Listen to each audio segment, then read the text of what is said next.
Hello there, Facebook lovelies. Hello there, Insta lovelies. I'm Donna Hoffman. So good to be here with you. They call me the interior design advocate because I empowered brilliant, talented, designing, loving women like you working on your own homes to undo the ugly room, get rid of the disappointing result. We get you into the power seat with the interior design online courses that I teach, which are brimming with strategies.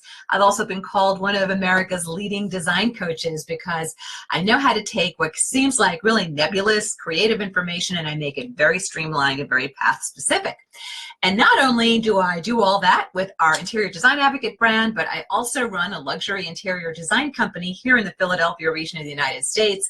And oh my gosh, what a day at the studio today. Holy smokes, my eyes are crossing. Oh, most of the day was dealing with numbers and proposals. I like getting really accurate proposals out to my clients, right? We all want to know what something's going to cost if we hire a consultant. So, I got to tell you, I need a break from the proposal writing. So it's so good to be here with you right now. So what are we talking about right now? Well, we are talking about open concept.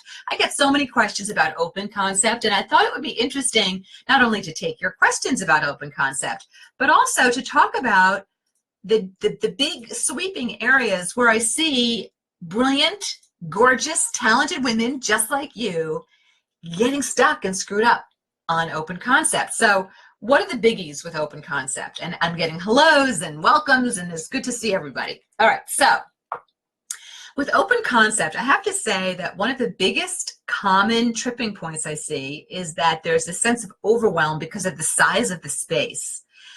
Don't do that. What I want you to know is that open concept is almost no different than designing 3 or 4 rooms or 2 or 4 rooms at the same time. Now that might seem a little daunting to you. We have a board back there in the studio where we, kind of write down what client is doing what at what time, and we pace ourselves. Well, I want you to do the same thing, even if you're doing open concept. Just because it's open concept doesn't mean that the whole thing has to be done at once. Here's where your thinking needs to shift a little bit. With open concept, the idea concept is really important.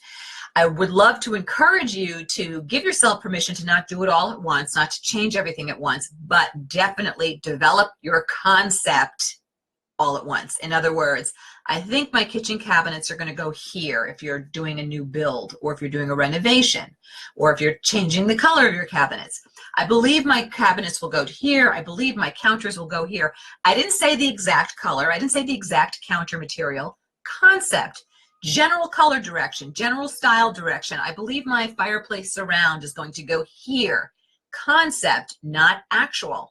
Knowing that that concept is what's going to guide you as you're making actual decisions through your space. Now, questions I get. Should everything match? Should all of my rugs be the same? No. In conversation, yes. Matching, no. What about my window coverings? If I have a kitchen and a great room, open concept into 2 rooms. Should the window treatments be the same? No, not necessarily. I mean, they can be. It's kind of a safe choice. They should be in conversation, yes. But matching, no. So let's say from a budget perspective, you're doing a kitchen and an open, and that opens into a great room, but you don't have the budget to do both rooms at once. What I want you to do is focus your energy in one room as if you were doing different contained spaces. But your overarching concept will guide the decisions that you're making. For example, let's say in this fictitious example, we're going to do your open concept kitchen and great room, but we're going to do the kitchen first. Well, we need to know the concept of where we're ultimately going to take the great room so that the decisions we make in the kitchen today will make sense when we go into the great room tomorrow. Okay, now here's where things differ a little bit between contained space and open concept. You're going to need to be willing to live with a little cognitive dissonance, a little discord, meaning there'll come a period of time where, yeah, this fictitious kitchen we're working on looks fabulous because you are a fabulous design diva. We've made it look great, but the great room, the adjoining family room, hasn't quite caught up. You're going to need to live with that dissonance. You're going to need to live with the old window treatments that maybe just don't work with the new concept, but they will change in 1 year or 2 years. whatever the budget says that you can do, right? So with open concept, you do have to be a little more willing to have a little bit of, I guess it's like a friction, right? It's seeing in your mind's eye something that you know will be there that right now is not there, and you got to live with it. Tough beans, that's how it works. You got to put on your big girl panties because you're working in open concept. The other thing that I think trips up people in open concept, it's not just the overarching size of it all and the sense like you have to do it all at once, or the fear that it all has to be, matching. No, in conversation, yes. The other thing that I think trips people up and just stops you in your tracks with open concept are costs. And I'll tell you what's so true of everybody in life, myself included, Katie included. If you are dabbling in an area that isn't your 24/7, 7 days a week area, it's pretty hard to know what things are going to cost. I would say across the boards, anybody who comes to our company, any one of my students that I coach in my online courses, most people have no idea what it's going to cost to furnish an entire room or an entire open concept space. Private clients that call us have no idea what it's really going to cost. So you have to do some research. For this open concept space, just make a laundry list, everything you're purchasing, just like having a grocery list for the food store, and then do your research. You've got to see, what do dining chairs that you like tend to cost, and what do ottomans that you like tend to cost, and what are the rugs that you like tend to cost. Which brings me to the next place that people are getting screwed up and totally overwhelmed with open concept, and that is this. In order to have a purchasing list, what you need a measured space plan. What? Yes, you do. And I know I get a lot of flack, I get a lot of pushback about this, but if you don't know exactly how many chairs do you need, what size rug do you need, how are you going to do your budget research? We met with a client today online, really sweet young professional. We're designing her condo in Philadelphia. And she's just starting out. She wants something that'll be beautiful now, but also beautiful, tomorrow and the year after and the year after, that she can kind of grow into. I'm getting hot with this scarf, so let's get this off. So when I was talking to Jess, I was showing her some different options for her bedroom, and she said, "Gee, Donna, I like them. Everything looks great. What do you recommend?" And I said, "Well, from a budget perspective, this is your lower cost plan." She said, "How do you know?" I said, "Well, there's less furniture on it. This plan B doesn't have a side chair and a little, floor lamp and what else do we do? A little martini table next to it. So we eliminate those 3 items. We just brought the spend down on the overall project." So when you're working in open concept, guys, you've got to do a measured plan. You have to. No design diva who gets gorgeous results, no professional designer worth her salt can do anything without a measured space plan, okay? So with open concept, size gets overwhelming, break it down into zones, into components, into what would be separate rooms. Costs can get overwhelming, but we just talked about how to work around that. Break it down into phases, do one space at a time. Total scope can get overwhelming because you feel like you have to do it all at once. No, you have to have an overall creative concept, but then you can break it down into separate spaces. And then, what else do I need to tell you? I think that's it. So if you can try to do some of those things, open concept will become so much easier for you. And I'll tell you what, builders love open concept. As I've said before, so do consumers. So open concept is not going away. It's a great way to expand the perception of your square footage. So new construction, lots and lots are just totally leaning into open concept, and all the literature in my industry says that is not going away.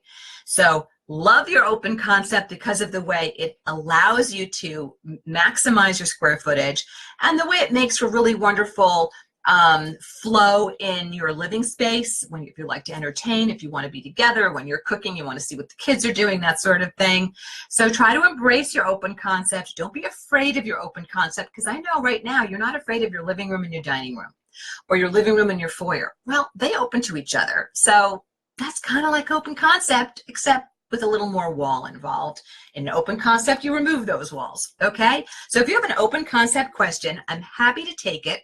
Or if you just want to tell me what you can't stand about open concept, what drives you crazy, maybe it can help you there as well. And I do want to tell you, as I'm waiting for your questions or comments to come in, next week I'm giving you a choice for what we're going to talk about. It's two goodies, okay? Either we can talk about accessorizing small, meaning screwing up your accessories, or we can talk about design after divorce or loss. Design after divorce or loss. I was going to call it design after divorce or death, but we'll all need martinis to walk into that one. So I said design after divorce or loss, or do you want an Insta Live and a Facebook Live on accessorizing small, meaning screwing it up? All right, so you can put in your votes. I'm going to see if there are any questions, and if there are not any questions, then we're just going to kind of wrap out here. Let's see. So I'm getting hellos from Shelly. Hello, Shelly. I'm getting a hello from Mary Lou, who's happy she's finally catching me live. I'm so glad you are too, Mary Lou. Margaret saying hi. Hi, Margaret. Donna's saying hello. April saying thank you for sharing your knowledge. You are so welcome, April. And Deb is saying hello as well. Other than that, let's see. I've got hellos and waves happening on Instagram. Let's see if we have any voting coming in. Accessorizing small, accessorizing small. Okay, accessorizing small is the one. That is the one. It is not design after divorce or loss. Okay. I think that's an important topic, but evidently you guys don't. And you guys are what's most important. All right. So Jerry is saying accessorizing. Sounds good. Bunny's saying accessories. Marie's saying accessorizing. Vicky's okay. Looks like it's like all accessories. That's good. That means you're all happily married or happily divorced, and you don't have to worry about this. And loss is not like an issue right now. That's really good. You probably think Donna Hoffman needs to go see a therapist. Why is she focusing on these dark things? I don't know. Okay, Deb is saying her question is, with open concept, would you use short back chairs and or light fabrics when chair backs face the dining area? Interesting question. So in this Philadelphia condo that I'm working on, open concept that we're working on, we showed our client how she's boho, and she wants a dining table that has some chairs and has a bench, on a backless bench on one side. And we showed her how the bench can either be against a wall or near a wall, or it can be defining between two zones so that in the seated area, the living room, the eye just kind of moves right over that bench into that dining room. And by eliminating the chair back, Deb, and everybody else following this particular question, I'm going to make the room feel bigger, okay? So to answer Deb's question about chair height, seat height, I want you to think about when you walk into an open concept space, what do I want the eye to see? So you may not want to walk into a very tall chair back, but if you like high chair backs, you might want to have those chairs maybe out down at the far end of a space, near a fireplace or in a corner or something, so that you're not being hit by this really high back. So it is something I think about when I do a measured space plan, guys, which is two-dimensional. I walk into it in my mind's eye, and I'm looking at not only the flow, but I'm also looking at what am I seeing, and what do I want to hit the eye with when I move into that space. So Deb, certainly if you have 10-foot ceilings, 12-foot ceilings, and you want to play with your chair heights, you can, but still I would look at your space plan to tell you, what do I want to walk into? If you're walking into the back of a sofa, how high do you want that sofa to be? You may not want it to be super duper high. So it is something, chair heights and chair backs is something I definitely think about, or chair back heights is something I definitely think about with open concept. And then you want to know if I would do light chairs. I think you can do open concept in anything. You could do white walls and deep furniture. You can do all monochromatic and achromatic. So I don't think the color has anything to do with it. The only thing I want you to think about, Deb, is that color, because you're one of my students, color is either advancing or receding. So if you want to push a space to look and feel bigger, be careful where you are broadcasting advancing dark color, okay? All right, so on Instagram, Wendy is saying, do all the windows have to be dressed the same in an open concept space? No. Example again, this Philly condo, open concept. We're looking at panels in one area of the open concept, and we're looking at a room in another. Will I marry them in a way that the fabrics are very similar or happily sitting next to each other, particularly in this case, since it's on the same wall? You bet I will. But am I going to match them? No. But can you? You could, but you don't have to. Okay, so hopefully that frees you up there, Wendy. Good question on Insta Wendy. All right, getting more votes for accessorizing. Got it. Andrea's saying, hi, I'm having trouble decorating my kitchen great room because it is so open. Any ideas? Andrea, that is such a brilliant question, and it's a giant question. So I need to know about your design fingerprint. I need to know what you already own. I need to know what the adjoining spaces are like. I need to know your budget. That's a big, big question. Sounds to me like you are missing. You want ideas? I don't want you to have ideas, Andrea. I want you to have power. I want you to have strategy. So I want you to find someone that you can learn strategy with, whether it's some wonderful design coach elsewhere, whether it's me, love to have you in one of my online courses, but more ideas are not going to help you move that gorgeous brain of yours forward. You need strategy, and I know you can do it. All righty, Carmen is saying, how do you keep your kitchen cabinets in open concept from competing with the TV fireplace combo? See, no problem there. Or just not to look like everything else. Wait, or just not to look like cabinets everywhere. So I'm a little confused, Carmen, by what you're asking me. You don't want your kitchen cabinets to look like cabinets everywhere? Well, you're doing a white kitchen, you're going to look like cabinets everywhere. How do you keep your kitchen cabinets an open concept from competing with your TV fireplace combo, the media cabinet? Your media cabinet is it's going to be in conversation with the other wood furnishings, Carmen, in your seating zone, your family room zone, your living room zone. I don't know what kind of open concept you have there. And or your media cabinet might be the accent in the room. So I would not match it. If you do white cabinets on your kitchen cabinets, you don't have to do, I wouldn't, my first instinct is not to do a white media cabinet unless you are one of those glammy glam girls doing white everywhere. So again, kind of a general question, Carmen, and without seeing pictures, can't really answer you well, but to hopefully get you motivated and moving in the right direction, you should not be thinking about matching. You should be thinking about things being in conversation, and certain pieces will move forward as an accent. Okay, another question from Insta. What's a good way to choose complementary light fixtures without being matchy? That's such a good question from GHGRE1 on Instagram. All right, so what you're going to do, JHGRE1, what you're going to do is you're going to think about marrying your fixtures with their finish or with their overall shape or both. So, you know, lighting manufacturers will show, here's the dining light, and here's the version with pendants, and here's the version as the big foyer light fixture. You don't want to do that through the area that this contained or open space concept space. You don't want the same thing. No, no, no. Not if you want a high-end look, a designer look. So instead, you think, okay, well, my finishes are mostly in my light fixtures. I'm making this up, mostly in gold, and okay, a brushed gold. So I'm going to make sure that I'm keeping those finishes pretty consistent. And then maybe in the foyer, I'm going to do something that steps out a little bit, and I'll go into an oil rub bronze. I'll do something that is nice with my gold, but not the exact same, but one is moving forward into a new finish.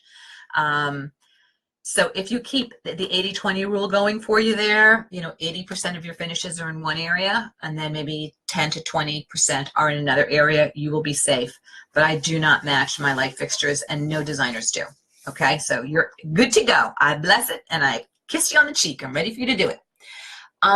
Marie Harvey is saying, I don't like the loss of privacy and intimacy in open concept. You know, Marie, I hear you. And I do hear that. I hear that from people who have raised their family already.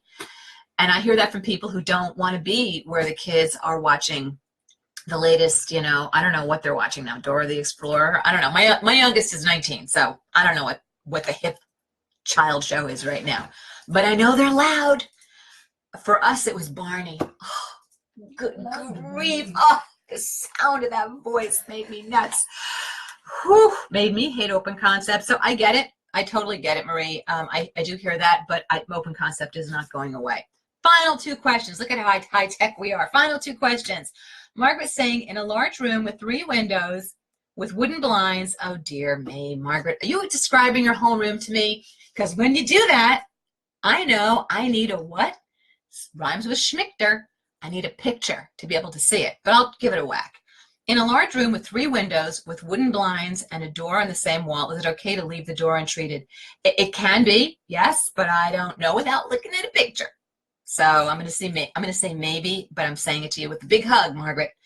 And then last question here is from Pam. What if you have dark cabinets at one end of the media wall lighter? What? Pam is saying, what if you have dark cabinets at one end, I guess, of your open concept space, and the media wall lighter? I don't know what you're saying, so I'm going to skip over that question. Sorry, Pam, you were typing too fast, and you left out some words. Terry, it's a long question from Terry. Terry, long question, does that mean I need a picture? Let's see. What do you suggest for an open area kitchen overlooking living area in a new apartment home? I have light walls with cream colors. Oh, I need a picture. I have light walls with cream colored sectional in the corner with 3 round farmhouse industrial style tables. What shaped table should be used in the dining room area? Round, square, or rectangular?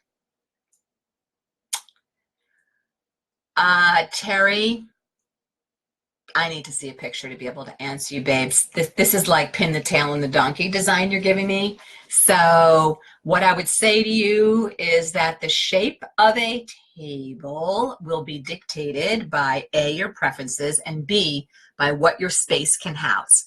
So Terry has to do a drawn space plan. I don't care if you draw it by hand to scale.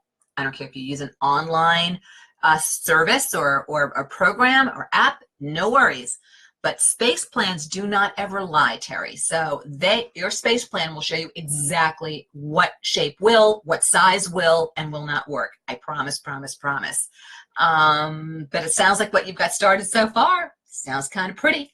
Everybody, head over to Terry's place for cocktails. Terry, I want to, we could like hang out because this sounds like it's good looking. Light, round, farmhouse things, industrial things, sounding good. Sounds like you're off to a good start. Okay, lovelies, listen, it has been fantastic being here with you. It's always fantastic being here with you. Next week, we do not want to talk about death or dying. I get it. We're going to talk about accessorizing. So next week, 4 p.m. Eastern, we will be here. In the meantime, if you're not already following us at our luxury design studio, you can do that here at IDH Designs. That's at IDH Designs on Instagram. We'll tell you what we're doing at our design studio and also what inspires us as designers. And if you want more coaching on Instagram, then at decorating.genius. That's at decorating.genius. And of course, if you missed any portion of this, we're so high tech here, you can find us on YouTube. So there you go, YouTube for the Interior Design Advocate. This Insta Live will be playing for a while on Facebook, or rather on Facebook. That was to help you on Insta. So if you missed any piece of it, you want to swing on back, head over to our YouTube and make sure that you like, share, and comment when you see us on YouTube. Okay, lovelies, I got to tell you, we've got some amazing things in store for you through the year end on Facebook Live and amazing things planned for you in 2020. Yes, we are already planning for you. Why? Because we love you. All right, guys, have a great week, and I will see you next week, 4 p.m. Eastern, right here for Accessorizing Small, how to screw it up, and we'll get you doing it right. Okay, guys, love to you. Bye-bye.